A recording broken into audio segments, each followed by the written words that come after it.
PESA भरती काय आहे, पेसा भरती कशासाठी करायची आहे हे सगळ्यांनाच माहिती. आपण गेले 24 दिवस हे सगळं ऐकतोय.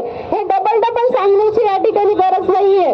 परंतु पेसा भरती ही आमच्या हक्काची आहे. माननीय मुख्यमंत्री उपमुख्यमंत्र्यांना लाडकी बहीण योजनेसाठी वेळ भेटतोय, राख्या बांधण्यासाठी वेळ भेटतोय, परंतु आमच्या आदिवासी महिलांची जी हक्काची मागणी आहे, आम्हाला जी नोकरी सरकारने दिलेली आहे ती देण्यासाठी मात्र वेळ